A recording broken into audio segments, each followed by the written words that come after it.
নমস্কার প্রিয় ভাই এবং বোনেরা, আজ আমরা আলোচনা করব জেনারেশন অফ কম্পিউটার, অর্থাৎ কম্পিউটারের প্রজন্ম। ইলেকট্রনিক্স ডিজিটাল কম্পিউটারের বিবর্তনকে মূলত 5টি প্রজন্মতে বা জেনারেশনে শ্রেণীবদ্ধ করা হয়েছে। First generation, second generation, third generation, fourth generation এবং ফিফথ জেনারেশন। এই 5টি জেনারেশনে ইলেকট্রনিক ডিজিটাল কম্পিউটারের বিবর্তনকে শ্রেণীবদ্ধ করা হয়েছে। ফার্স্ট জেনারেশন, এই কম্পিউটারগুলো মূলত 1944 সাল থেকে 1955 সালের মধ্যে তৈরি হয়েছিল। মার্ক ওয়ান, এনিয়াক, এটস্যাক এই কম্পিউটারগুলো তখন জনপ্রিয় ছিল। তখন কম্পিউটারে মূল ইলেকট্রনিক কম্পোনেন্ট হিসাবে ভ্যাকুয়াম টিউব ব্যবহার করা হতো। এই ভ্যাকুয়াম টিউব একটি বৈদ্যুতিন ডিভাইস বা ইলেকট্রনিক কম্পোনেন্ট যা ইলেকট্রনের প্রবাহকে নিয়ন্ত্রণ করে। ইলেকট্রনের প্রবাহ অর্থাৎ বিদ্যুৎ, তাহলে বিদ্যুৎকে নিয়ন্ত্রণ করে, অর্থাৎ সুইচের মতো কাজ করে। বিদ্যুৎ পাস হবে বা হবে না তা নিয়ন্ত্রণ করে, অন অথবা অফ। তাই ভ্যাকুয়াম টিউব ফার্স্ট জেনারেশন কম্পিউটারগুলোতে সুইচ, অ্যাম্প্লিফায়ার বা ডিসপ্লে স্ক্রিন হিসাবেও ব্যবহৃত হতো। সুইচ হিসাবে তো বললাম যে অন কিংবা অফ থেকে বিদ্যুৎ প্রবাহ হবে কি হবে না তা নির্ধারণ করত। অ্যাম্প্লিফায়ার হিসাবে কাজ করত, অর্থাৎ কোনো সংকেত দুর্বল হয়ে গেলে তাকে অ্যাম্প্লিফাই করে তার প্রখরতা বৃদ্ধি করত। এবং ডিসপ্লে স্ক্রিন, অর্থাৎ দেখো তখন তো কম্পিউটারে মনিটর ব্যবহার হতো না। ডিসপ্লে বলতে অনেকগুলো ভ্যাকুয়াম টিউব থাকতো, সেগুলো বিভিন্ন ক্রমে জ্বলতো। সেই ক্রম দেখে বুঝতে হতো যে কম্পিউটার থেকে কি আউটপুট পাওয়া যাচ্ছে। ফার্স্ট জেনারেশনের বৈশিষ্ট্যগুলি হলো, এতে প্রধান বৈদ্যুতিন যন্ত্রাংশ হিসাবে ভ্যাকুয়াম টিউব ব্যবহার করা হতো। আকার ছিল বৃহৎ, যেমন এনিয়াকের আকার ছিল 1500 বর্গফুট, 1500 বর্গফুট মানে অনেকটাই অংশ। বিদ্যুৎ খরচ ছিল বেশি এবং তাপও উৎপন্ন হতো বেশি, কারণ ভ্যাকুয়াম টিউবগুলো কাজ করার জন্য প্রচুর বিদ্যুতের প্রয়োজন হতো এবং প্রচুর বিদ্যুতের প্রয়োজন মানে প্রচুর তাপও উৎপন্ন হতো। যদিও এই ভ্যাকুয়াম টিউবগুলো বেশিক্ষণ ঠিক থাকতো না, মাঝে মাঝেই খারাপ হয়ে যেত, যার ফলে ফার্স্ট জেনারেশন কম্পিউটারগুলো মাঝে মাঝেই গোলমাল সৃষ্টি করত। তাই তাদের রক্ষণাবেক্ষণের খরচও কিন্তু যথেষ্ট বেশি ছিল। এই কম্পিউটারগুলো প্রত্যেক সেকেন্ডে 1000-এরও বেশি ক্যালকুলেশন করতে পারত। তথ্য সংরক্ষণের জন্য punch card, paper tape, magnetic drum ইত্যাদি ব্যবহার করা হতো। ম্যাগনেটিক ড্রাম সেই সময়ের একটি মেমোরি ডিভাইস। এগুলো ড্রামের মতো দেখতে হতো এবং এতে স্বল্প পরিমাণ তথ্য সে সময় স্টোর করা যেত। এছাড়া পাঞ্চ কার্ড সম্বন্ধে তোমরা আগেই জেনেছো, এক ধরনের কার্ড, এবং পেপার টেপ এক ধরনের রোল কাগজ আসতো। পাঞ্চ কার্ডেরই বলতে পারো উন্নত রূপ। প্রোগ্রামিং ভাষা হিসাবে প্রথম দিকে মেশিন ল্যাঙ্গুয়েজ এবং তারপরে অ্যাসেম্বলি লেভেল ল্যাঙ্গুয়েজ ব্যবহার করা হতো।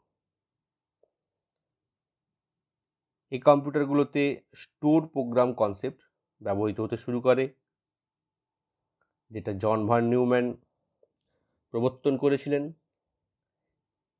এবং প্রথম এডভ্যাক কম্পিউটারে প্র্যাকটিক্যালি ব্যবহৃত হয়েছিল। উদাহরণ মার্ক ওয়ান, এনিয়াক, এটস্যাক, এডভ্যাক প্রভৃতি। এরপর দেখব সেকেন্ড জেনারেশন অর্থাৎ দ্বিতীয় প্রজন্ম। সেকেন্ড জেনারেশন কম্পিউটারগুলি 1956 থেকে 1964 সালের মধ্যে তৈরি হয়েছিল। IBM 1620, PDP-1, NCR 304 এগুলো সেকেন্ড জেনারেশন কম্পিউটারের কিছু জনপ্রিয় মডেল। সেই সময় কম্পিউটারের আকার কোনো নির্দিষ্ট ছিল না। এখন যেমন ল্যাপটপ, ডেস্কটপ নির্দিষ্ট আকার রয়েছে, তখন কিন্তু কোনো নির্দিষ্ট আকার ছিল না। তখন প্রত্যেকটি কম্পিউটারই আলাদা রকম দেখতে হতো, তাই কম্পিউটারগুলোকে আমরা মডেলের নাম দিয়েই চিনব।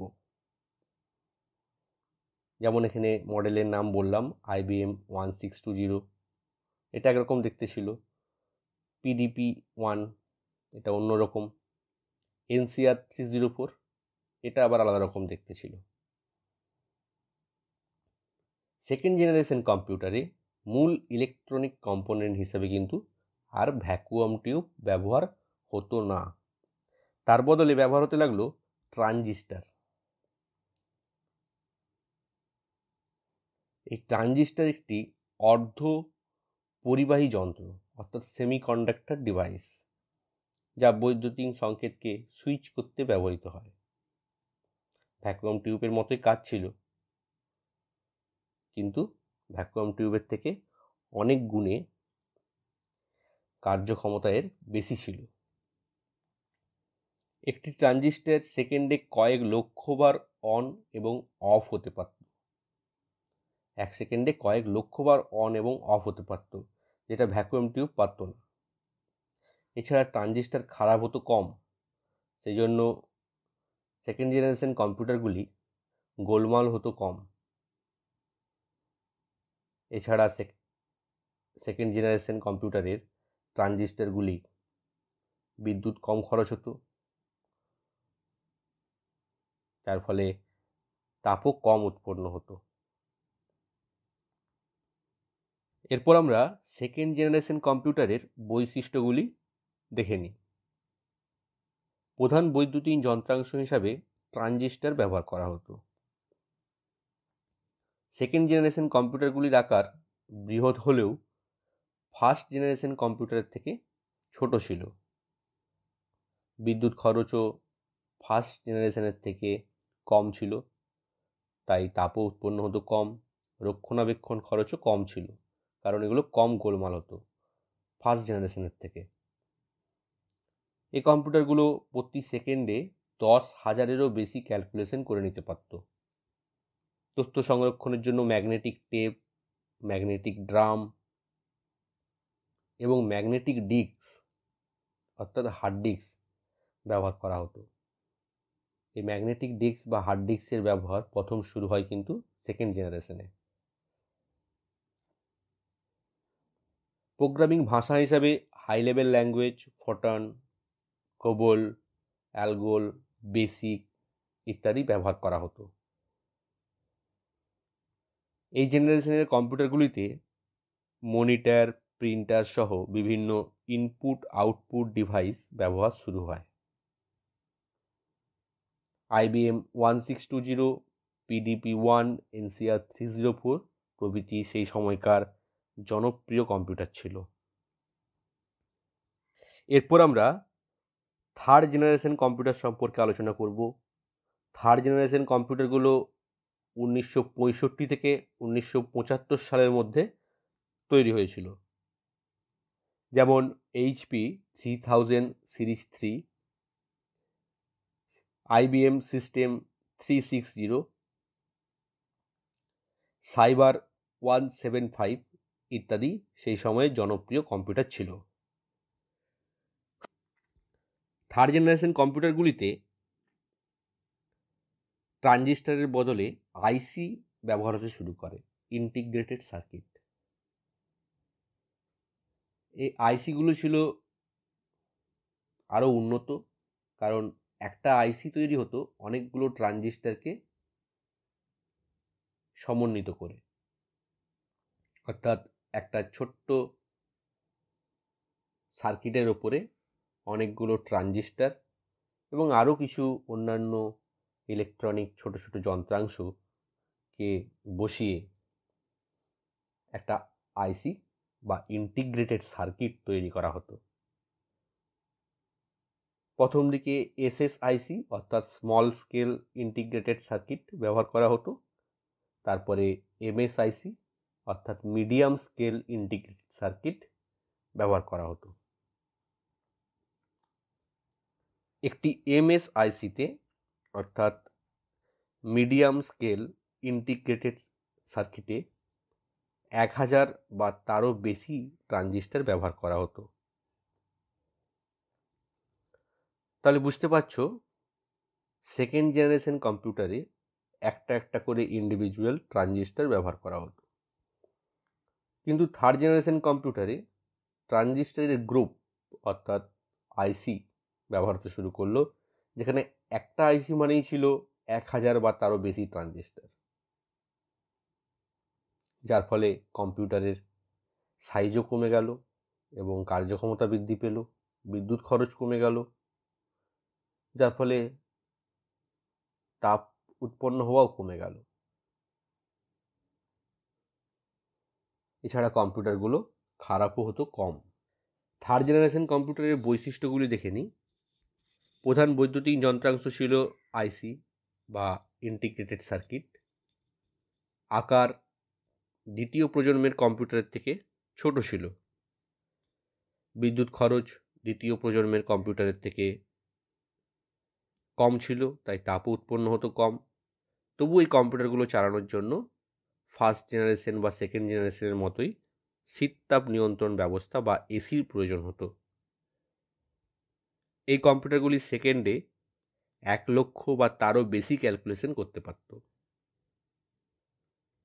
তথ্য সংরক্ষণের জন্য ম্যাগনেটিক টেপ, ম্যাগনেটিক ডিস্ক, এছাড়া র্যাম, রম, ক্যাচ মেমোরির ব্যবহার শুরু হয় থার্ড জেনারেশনে।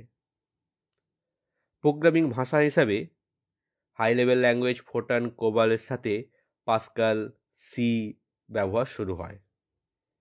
নতুন প্রযুক্তি হিসাবে multi processing, multi user system, parallel processing, virtual মেমোরির ব্যবহার শুরু হয়। মাল্টি প্রসেসিং অর্থাৎ একাধিক কাজ একসঙ্গে করার ক্ষমতা, মাল্টি ইউজার সিস্টেম অর্থাৎ একটি কম্পিউটারকে একাধিক ব্যবহারকারী ব্যবহার করতে পারবে এরকম ব্যবস্থা, প্যারালাল প্রসেসিং অর্থাৎ একাধিক সিপিইউ একসঙ্গে কাজ করতে পারবে এই ধরনের ব্যবস্থা, এবং ভার্চুয়াল মেমোরি অর্থাৎ সেকেন্ডারি মেমোরিকে প্রাইমারি মেমোরি হিসাবে ব্যবহার করার ক্ষমতা এই কম্পিউটারগুলোতে প্রথম আসে। HP 3000, IBM 360, PDP-2, CDC Cyber 175, ICL 2900 প্রভৃতি এই সময়কার জনপ্রিয় কম্পিউটার ছিল। এরপর আমরা আলোচনা করব ফোর্থ জেনারেশন কম্পিউটার। এই কম্পিউটারগুলো 1975 থেকে 1984 এই সময়ে তৈরি হয়েছিল। IBM পিসি, অ্যাপেল ম্যাকিনটশ বা ক্রে 1 সুপার কম্পিউটার ছিল এটা। এই কম্পিউটারগুলো সেই সময়ের জনপ্রিয় কম্পিউটার ছিল। এই কম্পিউটারগুলোতে মাইক্রো প্রসেসর ব্যবহার করা হতো। এই মাইক্রো প্রসেসরও কিন্তু এক ধরনের আইসি, তবে এগুলো আরও উন্নত। এগুলো LSIC ব্যবহার হতো প্রথম দিকে, যার পূর্ণ অর্থ হলো লার্জ স্কেল ইন্টিগ্রেটেড সার্কিট, এবং তারপরে VLSIC ব্যবহার হতে শুরু করে, যার পুরো অর্থ very large scale integrated circuit. একটি VLSICতে 1 লক্ষ বা তারও বেশি ট্রানজিস্টর ব্যবহার করা হতো। তাহলে বুঝতে পারছো, আস্তে আস্তে কিন্তু আইসি উন্নত হচ্ছে, তাতে ট্রানজিস্টরের পরিমাণ বৃদ্ধি পাচ্ছে। যার ফলে কম্পিউটারের কার্যক্ষমতাও বৃদ্ধি পাচ্ছে। 4th জেনারেশন কম্পিউটারের বৈশিষ্ট্যগুলি আলোচনা করব। প্রধান বৈদ্যুতিন যন্ত্রাংশ হিসাবে মাইক্রো প্রসেসর, এলএসআইসি বা ভিএলএসআইসি ব্যবহার করা হতো। আকার ছোট ও বহনযোগ্য ছিল। বিদ্যুৎ খরচ কম হতো, তাই তাপ উৎপন্ন অনেক কম হতো। এবং আগের 1st, 2nd এবং 3rd জেনারেশনের মতো অতটা শীততাপ নিয়ন্ত্রণ বা এসির প্রয়োজন ছিল না কম্পিউটার চালানোর জন্য। এই কম্পিউটারগুলো প্রতি সেকেন্ডে প্রায় 10 লক্ষেরও বেশি ক্যালকুলেশন করতে পারত। তথ্য সংরক্ষণের জন্য magnetic tape, magnetic disk, RAM, ROM, cache memory তো ব্যবহার হতোই। সঙ্গে আরেকটা নতুন জিনিস আছে, সেটা হচ্ছে ফ্লপি ডিস্ক। খুব জনপ্রিয় ছিল সেই সময়। এই ফ্লপি ডিস্কের সাহায্যে একটি কম্পিউটার থেকে তথ্য নিয়ে আরেকটি কম্পিউটারে লাগিয়ে দেওয়া যেত, এটাকে রিমুভেবল মেমোরিও বলা হয়, যেমনটা আজকাল আমরা পেন ড্রাইভ ব্যবহার করি। প্রোগ্রামিং ভাষা হিসাবে সি, সঙ্গে আসে C++, একটি অবজেক্ট ওরিয়েন্টেড ল্যাঙ্গুয়েজ, অনেক উন্নত প্রোগ্রামিং ল্যাঙ্গুয়েজ। এছাড়া SQL এগুলোর ব্যবহার শুরু হয়। নতুন প্রযুক্তি হিসাবে কম্পিউটার নেটওয়ার্ক, অর্থাৎ একাধিক কম্পিউটারকে যুক্ত করে তথ্য আদান প্রদান করার যে ব্যবস্থা, তা প্রথম কিন্তু 4th জেনারেশনেই শুরু হয়। এছাড়া GUI ভিত্তিক অপারেটিং সিস্টেম 4th জেনারেশন কম্পিউটারে আসে। এই সময় বিভিন্ন ডেস্কটপ ও ল্যাপটপ তৈরি শুরু হয়। IBM পিসি, পেন্টিয়াম পিসি, অ্যাপেল ম্যাকিনটশ, K1 প্রভৃতি এই সময়কার জনপ্রিয় কম্পিউটার ছিল। এরপর আমরা আলোচনা করব বর্তমানের কম্পিউটার, অর্থাৎ 5th জেনারেশন কম্পিউটার। 1985 থেকে কন্টিনিউড এখনও তৈরি হচ্ছে এই ধরনের কম্পিউটার। বিভিন্ন ধরনের ডেস্কটপ কম্পিউটার, ল্যাপটপ কম্পিউটার এবং সুপার কম্পিউটার। ডেস্কটপ কম্পিউটার এবং ল্যাপটপ কম্পিউটারের নির্দিষ্ট আকার রয়েছে, কিন্তু সুপার কম্পিউটারের তেমন কোনো নির্দিষ্ট আকার নেই। সুপার কম্পিউটারগুলো আলাদা আলাদা রকম দেখতে হয়। এই কম্পিউটারগুলোতে মাইক্রোপ্রসেসর ব্যবহার করা হয়, যা আরও উন্নত ULSIC, অর্থাৎ ultra large scale integrated circuit.